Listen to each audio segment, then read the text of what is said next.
Dans les religions, c'est évidemment les rituels, les pratiques, les fêtes. Alors, si on se centrait sur le christianisme et que je vous posais la question, quelle est la fête, la célébration la plus importante dans le christianisme? Plusieurs d'entre vous diraient peut-être spontanément, ah, c'est Noël. Et Noël, c'est la naissance de Jésus. On dirait Noël parce que c'est une célébration, j'allais dire en famille, là. Peut-être qu'on passe le 24 avec la mère et le 25 avec le père, ou ça dépend.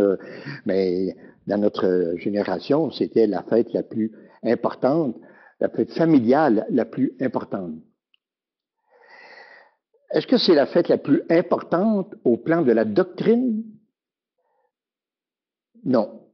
Parce que la naissance de Jésus, ben, c'est rien de spécial, parce que si Jésus a vécu, ben, comme tous les humains, il est né.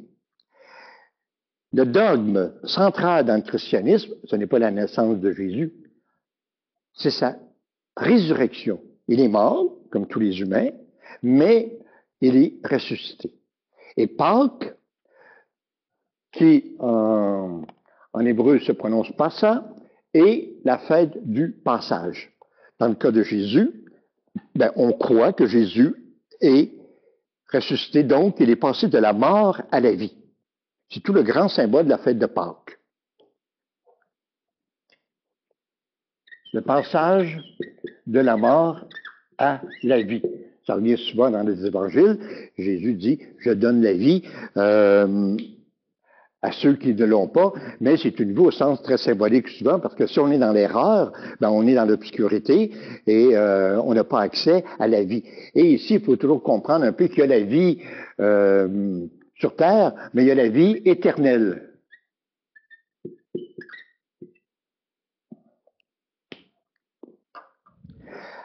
Si je vous demandais, qu'est-ce que vous faites à Pâques? Ben, on dirait, on a un repas, mais ce qui est particulier à Pâques, pour la plupart, souvent, ce qu'on me répondait quand je posais la question à mes étudiants, mes étudiantes, c'est ben, on mange du chocolat. Oui, c'est particulier. Manger, dans les magasins, il y a beaucoup d'étalages de chocolat à partir de la mi-carême. Oui, mais l'autre question, qu'est-ce que l'on mange en chocolat? Aujourd'hui, il y a de tout, mais on réfère principalement à la poule en chocolat, l'œuf en chocolat, les lapins en chocolat. Pourquoi? Quel est le sens de cette activité de manger du chocolat, et particulièrement la poule, l'œuf ou le lapin? Alors, la poule et l'œuf, ben, peut-être instinctivement, vous savez que c'est le symbole de la vie, l'œuf. Puis l'œuf vient de la poule. Mais le lapin, ben, pour ceux qui, peut-être pas nombreux, à avoir vécu sur une ferme, mais quand on a des lapins, on sait que les lapins sont très, très, très portés sur la chose. C'est-à-dire que les lapins se reproduisent de façon astronomique. Alors, c'est le lien avec la sexualité. Le chocolat, la sexualité, le plaisir. Alors ça, c'est des objets qui sont dans les Corans, pas nécessairement religieux, mais qui sont dans les rituels de la vie profane, mais qui sont reliés à des croyances religieuses. Alors la vie, ben, pas besoin de faire de dessin, c'est relié à la sexualité. De là, le petit détour qu'on peut faire, on dit, ben, à Pâques, on mange du chocolat. On ne savait peut-être pas pourquoi, mais maintenant, peut-être qu'à Pâques, quand vous mangerez du chocolat, vous demanderez plutôt des lapins ou la poule ou l'œuf, en sachant quelle est la symbolique. Alors, il faut développer un peu cette idée du passage. Vous avez peut-être remarqué aussi que les fêtes, les grandes fêtes, Noël, qui arrivent au solstice d'hiver, ou d'autres fêtes comme la Saint-Jean, qui arrivent au solstice d'été, aux antipodes dans l'année, les journées les plus courtes, les journées les plus longues, eh bien, Pâques arrive à l'équinoxe du printemps. Pâques annonce le printemps. Le printemps, c'est la vie. Alors, on a traversé l'hiver où les arbres n'avaient plus de feuilles, puis on voit bourgeonner. On a hâte d'aller dans le jardin, de voir les fleurs s'ouvrir et puis de profiter de la belle saison. Alors, Pâques, c'est la fête du printemps, la fête du passage de l'hiver à l'été, de la mort à la vie. Puis on peut ajouter toutes sortes d'autres éléments, par exemple de l'erreur à la vérité. Tant qu'on est un humain qui n'a pas la conscience de la vie éternelle, ben il est dans l'erreur. Alors Jésus apporte la vie éternelle. C'est ça son message à travers sa résurrection.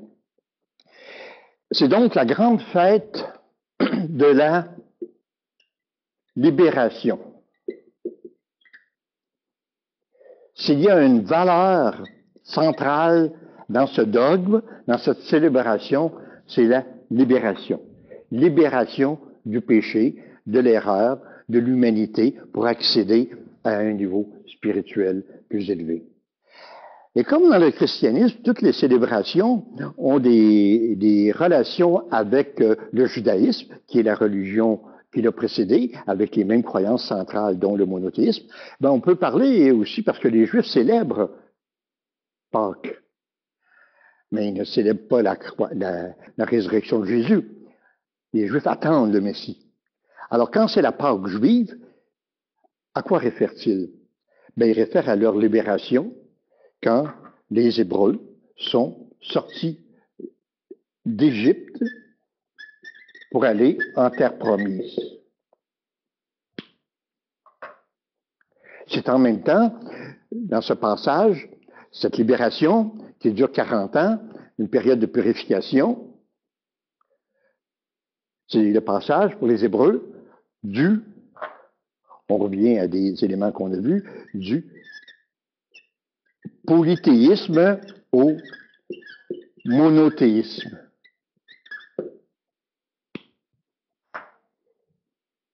Alors, Pâques a donc plein de significations, une qui est centrale, la libération, mais qui s'applique aussi aux croyances dans le judaïsme et aux croyances dans le christianisme. J'aurais pu ajouter ici, évidemment, Jésus, parce que c'est le centre du dogme chez les catholiques et les chrétiens.